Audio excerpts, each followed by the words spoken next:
மக்களுக்கு நல்லது பண்றதுக்கு அரசியலுக்கு வாங்கடா, கொள்ளை அடிக்கிறது கொலை பண்றதுக்கு அரசியலுக்கு. தாவேகா தலைவருடைய கடலூர் பிரச்சாரம் ரத்து செய்யப்பட்டிருக்கு அப்படிங்கிறது உங்களுக்கு தெரியும். உங்களுக்கு இன்னொரு ஷாக்கிங் நியூஸ் சொல்றோமா? கும்மிடிப்பூண்டி பிரச்சாரமும் ரத்து செய்யப்பட்டிருக்கு. 4 நாளைக்கு ஆளு டக்கா வந்துட்டாப்புல, லீவ் விட்டு போய்கிறாப்புல, ஆளு சோவா இருக்கிறாப்புலன்னு வச்சுக்கல, நமக்கு ஏன்னு தெரியல. இப்போ நிறைய விஷயங்களை சுற்றி நடக்கிறது என்ன அப்படிங்கிறத பார்ப்போம். அதற்கு பிறகு எடப்பாடி தொகுதியில் ஒரு இடம் வந்து காலியாக இருக்குது. அந்த மனுஷன் எங்கே எடப்பாடிட்ட காசு வாங்கிட்டு எடப்பாடி தொகுதியிலேருந்து ஆளு அருண்குமார் போய்கிறாப்புல, எங்கேயும் டூர் போயிருக்கிறாப்புல, இன்னும் வந்து சேரல அந்த மனுஷன். அதுக்கு பிறகு தெரியும் அவர் ஏன் விட்டு ஓடினாப்புலன்னு. அந்த ஒரு தொகுதி மிச்சம் இருக்குது. அதற்கு ஒரு ஆள் பிரேம்குமார் என்ற ஒரு நபரை போட்டுக்கிறாங்க. நம்ம ஏற்கனவே சொல்லியிருந்தோம், அதே மெத்தட்லாம் போட்டிருக்காங்க. அது என்ன அப்படின்னு பார்க்க போகிறோம். வாங்க வீடியோக்குள்ளே போகலாம். நான் உங்கள் யங் தாத்தா.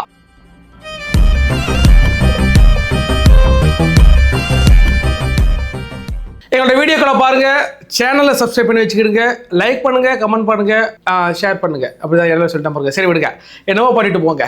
சரி, தலைவர் விஜய் அவருடைய பிரச்சாரம் எதுக்கு தள்ளி போய்கிட்டே இருக்கு அப்படின்னு நம்ம வந்து முட்டு கொடுக்க போறோம். வேற என்ன பண்றது, முட்டு கொடுத்தா ஆகணும். சரி விடுங்க. அதாவது தேர்தல் அறிக்கைகள் இன்னும் வெளியிடவே இல்லை. அந்த தேர்தல் அறிக்கை வெளியிடல, அது வந்து எந்த அளவுக்கு தலைவர் விஜய் அவருடைய பிரச்சாரம் தாவேக்காக்கு மிக முக்கியமா இருக்கும் அப்படின்னு நம்ம எதிர்பார்த்தோமோ, அதே மாதிரி இந்த தேர்தல் அறிக்கை இதை விட ரொம்ப அதிபயங்கரமா இருக்கும் போது தமிழகத்தை உழுக்கக்கூடிய அளவுக்கு என்னடா புதுசா உழுக்கிறது இழுக்கிறதுலாம் நினைக்க வேண்டாம். உண்மையிலேயே விஜய் அவருடைய தேர்தல் அறிக்கை ஒவ்வொன்றும் பார்த்து பண்ணிட்டு இருக்காங்க. அது ஃபைனலைஸ் பண்ணிட்டு இருக்கிறாங்க. அந்த நேரத்தில் விஜய் இருக்கணும் அப்படின்னு பேசினது பிறகு இப்போ 2 நாட்கள் இப்போ விடுமுறை இட்டுட்டு அந்த தேர்தல் அறிக்கையை தயார் செய்து அது ஒரு ஃபைனல் பண்ணிட்டு இருக்காங்க, ஃப்ரேம் பண்ணிட்டு இருக்காங்க. அதனால லேட் ஆகுது அப்படின்னு நாங்கள் வந்தாலும் நாங்கள் முட்டு கொடுத்தானே ஆகணும். எவ்வளோதான் முட்டு கொடுக்குறது, ஒரு மனுஷன் எவ்வளோதான் முட்டு கொடுத்து ஒரே கை வலிக்குது, அந்த அளவுக்கு இருக்குது. ஏன்னு கேட்டால் அது ஒரு ஃபைனலைஸ் பண்ணிட்டு இருக்காங்க அப்படின்னு நமக்கு நியூஸ் வந்தாலும் அதெல்லாம் எப்பயோ முடிச்சிருந்துருக்குங்க. இன்னைக்கு திமுக வெளியிட்டாங்க, அதிமுக வெளியிட்டாங்க, நான் தமிழ் கட்சி வெளியிட்டாயா? அப்போ இப்போ அச்சு பாருங்க காமெடியாக இருக்கும். அவங்களே வெளியிட்டுட்டாங்க. அன்புமணி வெளியிட்டு, சசிகலா வரைக்கும் வெளியிட்டு, தலைவர் விஜய் அவர்கள் வெளியிடாததுக்கு மிகப்பெரிய காரணமாக இருந்ததுன்னா கொஞ்சம் லேட் ஆனதுக்கு பிறகு கொஞ்சம் அந்த டைமில் விட்டால் கொஞ்சம் பூமாக இருக்கும். அது உண்மைதான், அதில் எந்த ஒரு மாற்றுக்கிறது கிடையாது. ஏன்னா எலெக்ஷனுக்கு ஒரு 8 நாள் 7 நாளைக்கு முன்னாடி விட்டு அது பரபரப்பாக பேசப்படும். தற்போது முதலமைச்சர் ஸ்டாலின் அவர்கள் திமுக சார்பாக ஒரு தேர்தல் அறிக்கை விட்டார். என்ன ஆச்சு, மறந்து போச்சு எல்லாருக்கும். 8000 கூப்பன் மட்டும்தான் மக்கள் மத்திய இருக்கு. அவங்களே சொல்லினே இருக்கிறாங்க, உங்களை ஆதரவற்ற சின்ன உதயசூரியன் பெண்களுக்கு இல்லத்தரசி சார்பாக 8000 கொடுக்குறோம், 8000 கொடுக்குறோம், 8000 கொடுக்குறோங்க, 8000 சொல்லிட்டு போயிட்டு இருக்கான். இந்த ரோட்ல ஒரே சவுண்டா இருக்குது. அது ஒன்னே ஒன்று வச்சு ஓட்டிட்டு இருக்கான் திமுக. வேற என்ன இருக்குது, ஒன்றும் கிடையாது. இன்னைக்கு அதிமுகவில் இந்த ஃப்ரிட்ஜ் அதெல்லாம் யாவனும் கண்டுக்கல. ஃப்ரிட்ஜ் எல்லாரும் வீட்லையும் ஃப்ரிட்ஜ் இருக்கா, எல்லாரும் கல்யாணம் பண்ண ஒன்று எல்லாம் வரதட்சணை வரதட்சணை என்ன வருதுன்னா ஃப்ரிட்ஜ் கொண்டு வைக்கிறாங்க. இப்போ இந்த அளவு ஏன் உள்ள ஃப்ரிட்ஜ் இல்லை, அதுவும் பெரிய அளவில் எடுபடலை. நாம் தமிழர் கட்சி என்றைக்குமே எடுபடாது. அது எடுபட்ட பய கட்சி என்றைக்குமே எடுபடாது வச்சுக்கல, அது ஒன்றும் கிடையாது. இப்பொழுது பெரிய அளவில் நம்பிக்கிட்டு இருக்குது ஒன்றே ஒன்று மட்டும்தான், தாவேகாவுடைய தேர்தல் அந்த அறிக்கை எப்படி இருக்க போகிறது அப்படின்னு தான் ஒட்டுமொத்த தமிழகமும் எதிர்பார்த்துக்கிட்டு இருக்கு. ஏன்னா கொஞ்சம் டிஃப்ரெண்டாக கொடுப்பாப்ல, நல்லபடியாக கொடுப்பாப்ல. ஏன்னா அந்த 6 சிலிண்டர் இருக்கிற மேட்ரு பெரிய அளவில் வேலை செஞ்சுக்கிட்டு இருக்கு. அதற்கு பிறகு பெண்களுக்கான அந்த பாதுகாப்பு வேலுநாச்சியார் படை பெரிய அளவில் வேலை செஞ்சுக்கிட்டு இருக்கு. அதே மாதிரி நிறைய திட்டங்கள் இப்போவே பெரிய அளவில் மக்கள் மத்தியில் இருக்குது, இன்னுமே இருக்குது. அந்த புள்ள வந்து அது பண்ணி தரேன், தங்கம் கல்யாணம் பண்ணுற பொண்ணுக்கு வந்து தங்க மோதிரம் ஓட்டு கொடுத்து ஒரு பட்டு புடவை ஒன்று வாங்கி கொடுக்குன்னு சொல்லியிருக்க அந்த புள்ளுன்னு இன்னும் ஊர் மக்கள் பேசிக்கிட்டு இருக்காங்கல்ல. அதே மாதிரியான இன்னும் ஒரு குறைஞ்சபட்சம் ஒரு 400 அறிக்கைகள், 400 வாக்குறுதிகள் வெளியில் வந்தால் ஒன்னொன்னும் ஒவ்வொரு மாதிரி இருக்கும். அது விஜய்க்கு வந்து ஃபைனலைஸ் பண்ணிக்கிட்டு இருக்காரு அப்படின்னு நமக்கு நியூஸ் வந்தாலும் நாங்கள் ஏற்றுக்க மாட்டோம். நாங்கள் அதை ஏற்றுக்க மாட்டோம். ஏன் கேட்டால் தமிழக வெற்றி கழகத்தின் வெற்றி 2 நம்பி தான் இருக்குது. ஒன்று அந்த தேர்தல் அறிக்கை. உண்மையே சொல்கிறேன், இன்னைக்கு நோட் பண்ணி வச்சுக்கிடுங்க, தாவேகாவுடைய தேர்தல் அறிக்கை ஒட்டுமொத்த தமிழகத்தையும் உழுக்கும். அது நான் வந்து சும்மா இந்த ஃபயர் மூடுகாலாம் சொல்லணும்னு வச்சுக்கலேன். அது வந்தது பிறகு என்ன நீங்கள் மென்ஷன் பண்ணி என் வீடியோ பாருங்க, நான் அப்போ சொல்கிறேன். அந்த அளவுக்கு இருக்கும், அது உண்மைதான். ஆனால் அதே அளவுக்கு விஜய் அவர்களுடைய பிரச்சாரமும் முக்கியம்.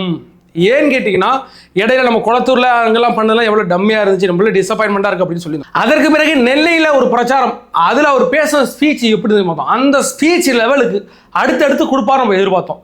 அதற்கு பிறகு அடுத்த நாள் லீவு.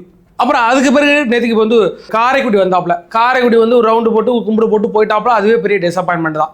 என்னடா அது ஒரு 8 தொகுதிகளை கடந்து வந்தாலும் ரோடு ஷோவே இருந்துச்சு தவிர விஜய் பார்க்கணும் அவ்வளோ கூட்டம் கூடிச்சு, அதெல்லாம் சூப்பராக இருந்துச்சு. பட் அவர் ஸ்பீச் என்னத்தை சொல்ல போகுது அப்படின்னு எல்லாம் எதிர்பார்த்துட்டு இருந்தாங்க. இப்போ அதே மாதிரி இன்னைக்கு வருவார் எதிர்பார்த்து நேற்று நைட்டை கொண்டு போய் போட்டாங்க, நாளை பிரச்சாரம் ரத்து அப்படின்னாங்க. ஐயோ இது என்னடா புது குத்தா இருக்கே அப்படின்னு நினைச்சேன். அதுக்கு ஒரு கும்மிடிப்பூண்டி ரத்துங்கிறாங்க, கடலூர் ரத்து ரத்து ரத்தம் நாங்கள் என்னையா பண்ணுறது. எங்களுக்குள்ள இந்த தாவேக்காவுடைய தொண்டர்கள் இருக்கிறாங்கல்ல, பெரிய அளவில் வெறியா இருக்கிறாங்கய்யா, நிறைய பிரச்சனைகளை சந்திச்சுட்டு இருக்காங்கய்யா.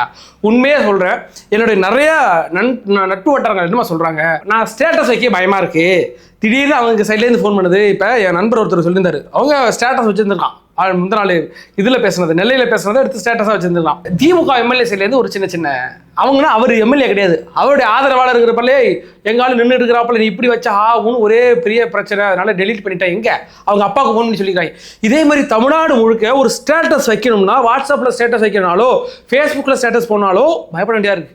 எல்லாம் சின்ன பசங்களை, 25-26 வயசு பசங்களை போஸ்ட்டுக்குன்னு அந்த ஒரு பெரிய ஒரு தலைக்கட்டு வந்து மிரட்டி விட்டுறாங்க. நேரம் அம்மா அப்பாவுக்கு ஃபோன் சொல்லி விட்டுறாங்க. ஓட்டு கேட்க போக முடியல. இந்த திருட்டு பயிரும் ஐயோக்க பயிரும் ஒரு ஆளுக்கு 700 ரூபா பணம் கொடுக்குறாங்க. ஒரு 100 பேர் போயிட்டு இருக்கிறாங்க. பார்த்து திமுக அதிமுக 2 பேர் தான். ஆளுக்கு 700 பணம் ஒரு ஆளுக்கு. எவ்வளோ ஜாலியாக இருக்கிறாங்கப்பா. நம்மளோட காசு பணம் தேவை எதுவுமே கிடையாது, உழைச்சிக்கிட்டே இருக்கான்ல. இப்போ அவனுக்கு நீ என்ன பூஸ்ட் கொடுக்கணும்னா, விஜய் அவர்கள் ஒரு நாள் வந்து பேசிட்டு போனால் அவன் ஜாலியாக இருக்கிறாயா, என் தலைவன் பேசிட்டான், அதை 10 பேர்கிட்ட சொல்கிறது, அதை வாட்ஸ்அப் ஸ்டேட்டஸ் வைக்கிறது அப்படின்ட்டு இருக்கான்ல, அது மிஸ் ஆகுது. ஏன்னா தேர்தலுக்கு 150-200 நாள் கிடையாது இல்லை, எத்தனை நாள் இருக்கு? இன்னொரு 13-12 நாள் தான் இருக்கு. நேற்று கடலூர் வந்து தலைவர் விஜய் அவர்கள் வரப்போறாருன்னு உதயநிதி ஸ்டாலினுக்கு பர்மிஷன் கொடுக்கல. போயா முதல் ஆள் யார் கொடுக்குறாங்களோ அவங்களுக்கு தான் அப்படின்ட்டாப்ல. சரி விஜய் வரப்போறாரு அவருங்க லால்குடி திருச்சி பக்கம் பேசிட்டு இருக்கிறாப்ல, இந்த மனுஷன் அங்கே வரலன்ட்டாப்ல பாருங்க. இன்னைக்கு அனாதையாக கிடக்குது கடலூர், யாரும் வரல. என்ன சொல்லணும், உதயநிதி ஸ்டாலின் இங்கே வரலன்னு டக்குன்னு அங்கே போயிட்டாரு பாருங்க. திருமாவளவனுக்கு இங்கெல்லாம் அங்கே எங்கேயாச்சும் மாறி போயிட்டு எல்லாரும் களத்தில் நிற்கிறாங்க. விஜய் மட்டும் தான் களத்தில் இல்லை. இவங்க எல்லாரும் களத்தில் நிற்கிறாங்க. மீடியா இதை பற்றி பேச மாட்டாங்க, யாரும் இதை பற்றி பேச மாட்டாங்க. ஆனால் விஜய் அவர்கள் வரவே இல்லை. ஒட்டுமொத்த தமிழ்நாடு அதை பற்றி பேசிட்டு, இது என்ன ஸ்ட்ராட்டஜியில் ஓடிக்கிட்டுன்னே தெரியல. சரி இந்த ஹேக்கர் என்னடா பண்ணுறான், ஜனவரிக்கு சமயம் நீ என்ன பண்ணின்னுங்கிற, ஏதாச்சும் ஒன்று போட்டு கொடுத்து, அதாவது பாயிண்ட் ஒர்ட்னு பேசுகிறேன்னு அந்த படத்தில் சொல்லுவாங்க சீமராஜா நினைக்கிறேன். அதே மாதிரி ரஜினி முருகன் இதெல்லாம் நொட்டை கண்டுபிடிச்சி கரெக்டாக சொல்லுவாங்க. இது அந்த படம்ல இந்த படம் சொல்லுவாங்க. அதெல்லாம் தெரியுது. ஒரு நாள் நான் வீடியோ போடுறேன்னா ஏன்னா கண்டபடி கழுவி ஊற்றுறாங்க.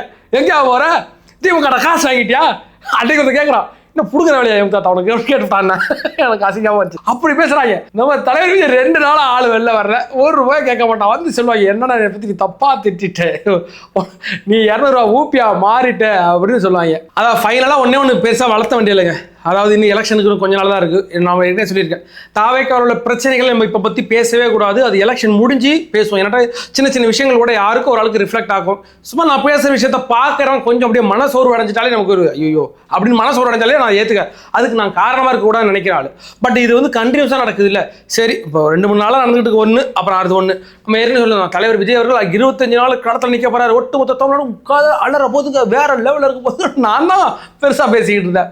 அப்புறம் அப்படியே தடை போட்டாங்க. அப்புறம் இப்போ வந்து 7 நாள் கூட ஒழுங்காக பேசலை. 7 இடங்கள் கூட போடலாம் நினைக்கிறேன். 6 இடமா அவங்க போயிருக்கிறாரு. இன்னும் ஒரு 10 நாள் தான் இருக்குது. அதில் எத்தனை இடம் போகிறாருன்னு தெரியல. இப்படியாக ஒரு விஜயவருடைய சின்ன சின்ன நடவடிக்கை கூட இங்கே கொஞ்சம் பிரச்சனையாக இருக்குது அப்படின்னு பார்க்குறோம். சரி விடுங்க, இன்னும் என்கிட்ட குடும்பத்தில் உள்ள பிரச்சனை நம்ம தான் பேசிட்டு இருக்கணும், வேறு யார் பேசுவா? இன்னும் 3ஆம் மனுஷன் வந்து ஓட்டுவான், கலாய்ப்பான். நம்ம அந்த இதுக்கெல்லாம் இடம் கொடுக்காம, சரி தலைவர் விஜய் அவர்கள் இன்றைக்கி ஒரு அறிக்கை கொடுத்துருக்காரு, எல்லாரும் களத்தில் உழங்கி அப்படின்ட்டு. ஆனால் மனுஷன் வீட்டில் இருக்கிறாப்புல, அது ஏன் இருக்கிறாப்புல என்ன இருக்காப்புல அவங்கள்ட்ட என்ன சொல்லிவிட்டு, அது ஒரு தேர்தல் அறிக்கையின் காரணமாக இருக்கிறதா அவங்க சைட்லேருந்து சொல்கிறாங்க. இது வந்து இன்சைடு சோர்ஸ், அவங்க யாரும் வெளிப்படையாக அதெல்லாம் சொல்ல, இன்சைடு சோர்ஸ் மூலமாக எனக்கு கிடைச்ச விஷயத்த நான் அவங்கள்ட்ட ஷேர் பண்ணேன். பட் அதை ஏற்றுக்க முடியல. அவங்கள்ட்ட சொன்னேன், இது என்னங்க இதான் நேரமா, எலெக்ஷன் நேரத்தில் இப்போ விஜய் அவர்கள் வெளியில் வரதாங்க முக்கியம். அந்த அறிக்கையில் நீங்கள் அங்கே உள்ள பெரிய டீம் இருக்கிற அவங்களாம் ரெஃபர் பண்ணி பார்த்துட்டு இருப்பாங்களா அப்படின்னு சொல்லிட்டு, சரி நம்ம முட்டு கொடுத்து ஆகணுன்ட்டு நான் டக்குனு வந்து முட்டு கொடுக்க ஆரம்பிச்சு வச்சுக்கலாம். சரி அதை அப்படியே அப்படிங்க. இது தலைவர் விஜய் அவர்கள் அதுக்கு பிறகு எப்போ வெளியில் வரப்போறார் அப்படிங்கிறத அவர் சொல்லிட்டு மனுஷன் களத்து வந்து நம்ம நம்புவோம். இல்லைனா இந்த வந்துருக்கிறாப்புல டக்குன்னு கேன்சல் ஆகி நம்ம மனசு பதறிடும், ஒரே டென்ஷன் ஆகிடும். அப்புறம் மண்டஸ் கூட்டி ஏறி அப்புறம் மறுபடியும் நான் 3 டீயை குடிச்சிட்டு இது வரைக்கும் 6 டீ போயிருக்கேன், குடிச்சிட்டே உட்காந்து சரி விட்டு தொலைங்க. அதற்கு பிறகு எடப்பாடி தொகுதியில் நமக்கு 233 தொகுதி தான் இப்போ நம்ம போட்டியிட போகிறோம். ஒரு தொகுதிக்கு ஆள் இல்லைன்னு சொல்லியிருந்தோம். அதன்படியாக பிரேம்குமார் என்ற ஒரு நபரை இப்போ தேர்ந்தெடுத்து வைக்க போகிறாங்க. ஏற்கனவே இந்த அருண்குமார்ங்கிறவர் எடப்பாடி தொகுதியில் எடப்பாடிகிட்ட காசு வாங்கிட்டு ஏற்காடு போயிருக்கிறாப்பால, அவர் திரும்பி ரிட்டர்ன் வரும்போது எலெக்ஷனே முடிஞ்சிருக்கும். அதுக்கு பிறகு அவங்கள பற்றி பேசி முடிச்சா கிடையாது, இப்போ ஒரு பிரயோஜனம் கிடையாது. இப்போ அது பிரேம்குமார் என்ற ஒரு நபர்கிட்ட பேசியிருக்கிறாங்க. அவர் ஆதரவு கொடுக்குறேன்றார். தாவேக்கா சைட்லேருந்து விஜய் அவர்கள் நான் இந்த பிரேம்குமாருக்கு ஆதரவு கொடுக்குறேன், இந்த எடப்பாடி தொகுதியில் விசில் சின்னத்துக்கு ஓட்டு போடணும், விஜய் அவர்களுக்கு ஓட்டு போடணும்னு ஆசைப்பட்டவங்கெல்லாம் அந்த பிரேம்குமார் எந்த சின்னத்தில் நிற்கிறாரோ அந்த சின்னத்துக்கு நீங்கள் ஓட்டு போட்டு அவங்களை தேர்ந்தெடுக்குன்னு சொல்லணும். தேர்ந்தெடுத்து வந்தது பிறகு இந்த எம்எல்ஏ விஜய் அவர்களுக்கு ஆதரவு கொடுத்தா 234 தொகுதி கணக்கில் ஆயிடும். அதனால அதை பத்தி எந்த பிரச்சனையும் கிடையாது. அதுபடி நடக்க போகுது. அதற்கு பிறகு ஜனநாயகன் படம், அவர் தல ரசிகர் என்ற போர்வையில் அவர் அதான் கட் பண்ணி ஷேர் பண்ணிட்டே இருந்தாப்பால. கட் பண்ணி ஷேர் பண்ணிட்டே இருக்குது. நான் என்ன கேட்கறேன்னா, நீ என்ன சொல்லிட்டு இருக்கிறாங்கன்னா, இதை விஜய் அவர்களே வெளியிட்டார், இது பெரிய அளவில் இந்த கருத்து பரப்பப்பட்டு வருது. விஜய் தாங்க ஷேர் பண்ணியிருக்கிறாரு. இந்த டயத்தில் இது வந்து தியேட்டர் ரிலீஸ் ஆகணும் எதிர்பார்த்தாரு, ரிலீஸ் ஆகிறதுனால அவரே வெளியிட்டாருங்கிறாங்க. அப்ப நீங்களும் விஜய்க்கு வேலை பார்த்துருக்கீங்களா? இந்த திமுக உள்ள குரூப் இந்த கட் பண்ணி ஷேர் பண்ணிட்டு இருந்தாங்க ஒரு குரூப். இந்த அஜித் ரசிகர் என்ற போர்வையில் திமுக நாம் தமிழ் கட்சிகள்லாம் என்ன பண்ணாங்கன்னா, முழு படத்தை வெளியிட முடியாதுன்னு சும்மா 4 நிமிஷத்துக்கு கட் பண்ணி பரப்பிக்கிட்டே இருந்தாங்க. எங்க பார்த்தாலும் பாரு, நான் விஜயை காலிப்பட்டவர் ஜனநாயகன் படத்தை சிதைச்சிட்டோம் பாத்தியா அப்படின்றாங்க. அப்ப அந்த மனுஷன் உண்மையிலே அப்படி நினைச்சு அவர் வெளியிட்டு இருந்தாருன்னா, ஃப்ரீயா வேலை பார்த்துருக்கீங்க ப்ரொமோஷனுக்கு விஜய்க்கு. அப்ப தாவைக்கோட வெற்றிக்கு உங்களுக்கு மிகப்பெரிய பங்கு இருக்கா? என்னைய பொறுத்த வரைக்கும் விஜய் அவர்களுக்கும் இதற்கு எந்த ஒரு தொடர்பும் கிடையாது. ஒருவேளை விஜய் அவர்கள் ஒரு அனுதாபமும் தேடி அந்த படத்தில் உள்ள அரசியல் மக்களை போய் சேரணும், எலெக்ஷனுக்கு முன்னாடி நினைச்சு அது பண்ணியிருந்தா அது எனக்கு தெரியாது. அதில் நான் உடன்படவும் இல்லை. அப்படி பண்ணியிருந்தா அவர்களெல்லாம் நிறைய பேர் உதவி செஞ்சிருக்காங்க தாவேக்காவோட வெற்றிக்கு அப்படின்னு நம்ம பிறகு உள்ள காலங்களில் பார்ப்போம். அதற்கு பிறகு ஜனநாயகன் படம் இப்போ எல்லாருக்கும் கிடைச்சிட்டு, அந்த படம் கையில் கிடைச்சிட்டு வைங்களேன், அதை போய் யாரும் பார்க்காதீங்க, அவ்வளோதான். தேட்டரை போய் என்ஜாய் பண்ணுங்க. இங்கேயும் பார்த்துட்டு நான் அங்கேயும் பார்க்குறேன்னா அது உங்களுடைய இஷ்டம். மேக்ஸிமம் பார்க்குறது குற்றம்னு சொல்லிட்டாங்க, பார்க்காதீங்க.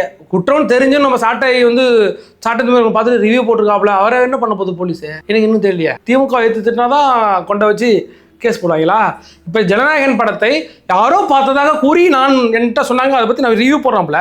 அப்போ சாட்டையை பிடிச்சி 4 ஊமுகத்துக்கு கிருட்டு குத்தி, உனக்கு எவன் சொன்னான், உனக்கு எவன்டா சொன்னான் அப்படின்னு அவனை பூச்சி சாட்டையை பூச்சி தக்கு 4 தப்பி அப்புறம் பிடிச்சி அப்படியே கொண்டு போனால் ஜெயிலில் போட வேண்டியதான். ஒரு பிரபலமான ஒரு யூடியூபர் தெரியும், நீ கட்சியாரெல்லாம் கிடையாது, நீ அயோக்கிய பையன், சாரி அண்ணே சட்ட அண்ணே, நீ அயோக்கிய பையன் தானே.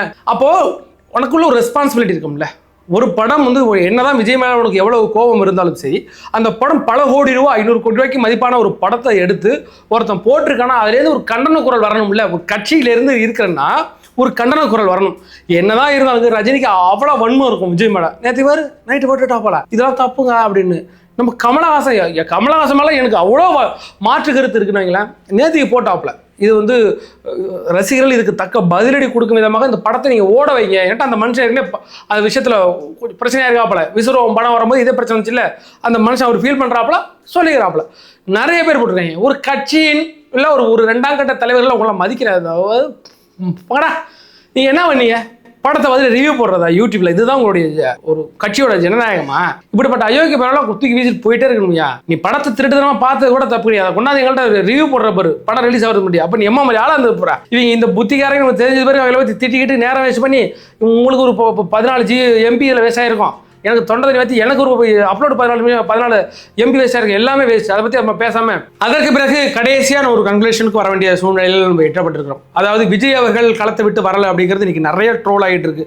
லீவ் லெட்டர் கொடுத்துருக்காப்புல, அவர் சொல்லிட்டு உட்காந்துருக்காப்புல, நிறைய ட்ரோல் வருதுன்னு வைங்களேன். இது ஏன் ட்ரோல் வருது அப்படின்னா, அதை நம்ம ஏற்றுக்கூடிய விஷயமா என்னன்னா, இதே மாதிரி ஜெயலலிதா அவர்கள் இந்த எலெக்ஷன் டைம்ல ஒரு எலெக்ஷன் அறிவிச்சது பிறகு எத்தனை டைம் வருவாங்க? ஒரு 4 இடத்துல வருவாங்க. இங்கேருந்து மதுரையில் ஒரு மீட்டிங் போடுவாங்க, திருச்சியில் ஒரு மீட்டிங் போடுவாங்க, கோயம்புத்தூர் ஒரு மீட்டிங் போடுவாங்க, இந்த டெல்டா சைடில் ஒரு மீட்டிங். 4 மீட்டிங் தான். 4 இடத்துல வருவாங்க. பாக்கியெல்லாம் அவருடைய தொண்டர்கள் தான் வேலை செய்வாங்க. அந்த கேடர்ஸ் தான் வேலை செஞ்சு அந்த அம்மாவை தொடர்ந்து 2 முறையெல்லாம் இறங்கி உட்கார வச்சாங்க. எங்க சிஎம் சீட்லேயே. அன்னைக்கு அந்த அம்மா யாருமே விமர்சிக்கலையே. என்னம்மா எலெக்ஷன் வச்சுட்டு 4 நாள் தான் வெளில வந்துருக்குற அப்படின்னு விமர்சிக்கலையே.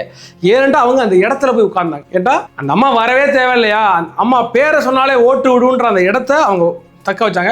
இன்னைக்கு விஜய் அவர்களுக்குமே சரி, வந்து முகத்தை காமிச்சிட்டாலே ஓட்டு விழுவோம் அப்படிங்கிற நிலையில இருக்குன்னு வச்சுக்கலாம். ஏன்னா விஜய்க்கு அந்த பவர் இருக்கு, அதெல்லாம் நம்ம எந்த இடத்த குறைச்சி மதிப்பில்லை. பட் முதல் எலெக்ஷன்லேயே இப்போ அந்த இடத்துக்கு போகணுமா? ஒரு அடுத்தடுத்த எலெக்ஷனுக்கு பிறகு அதெல்லாம் தேவை கிடையாது. விஜய் ஒரு 2 இடத்துல மீட்டிங் போட்டாலே அந்த இருக்கும். விஜயுடைய அதுக்கு பிறகு அவருடைய அரசியலை பார்த்துட்டு மக்கள் நிறைய பேர் வருவாங்க அப்படிங்கிற பட்சத்தில் அது தேவையில்லை. இதனால் விஜய் அவர்கள் இப்படி ஒரு சம்பவம் நடந்துகிட்டு இருக்கு. அவர்கள் விஜய் அவர்கள் சீக்கிரம் வெளில வந்து பிரச்சாரத்தை மேற்கொள்ளி கண்டிப்பாக போகணும். தொண்டர்களையே நம்ம என்ன பண்ணணும்? அது அவங்க வராங்க போகிறாங்க, அவங்களுடைய இதுப்பா. விஜய் அவர்கள் வந்தால் களத்துக்கு நல்லது. நம்மளோட வேலையை நம்ம என்ன செஞ்சோம்? எனக்கு கொடுக்கப்பட்ட வேலை என்ன? நான் போய் பிரச்சாரம் பண்ணணும், நான் போய் 10 பேர் கேன்வாஸ் பண்ணணும் அப்படின்ற உங்கள் வேலையை எல்லா தொண்டர்களும் எந்த அளவிலும் தொய்வு இல்லாமல் உங்கள் வேலையை சிறப்பாக செய்யுங்க. அயராது உழைத்த தொண்டர்கள் அவருடைய உழைப்பு என்றைக்குமே வீண் போகாதுங்கிற நம்பிக்கை எனக்கு இருக்குது. என்கிட்ட கடந்த காலகட்டங்கள்லேருந்து எந்தெந்த கட்சிகள் எல்லாம் அயராது உழைத்த தொண்டர்கள் இருக்கிறாங்களோ அந்த கட்சியெல்லாம் மேலிடத்துல போயிருக்கு, நாம் தமிழர் கட்சி தவிர. அதுபோல் நம்மளுடைய தாவேக்காவுடைய இன்னைக்கு உழைப்பு அதிபயங்கரமாக இருக்கிறத நான் பார்க்குறேன். கண்டிப்பாக நம்பிக்கையோடு இருங்க. நாளை நமதே வெற்றி நிச்சயம்.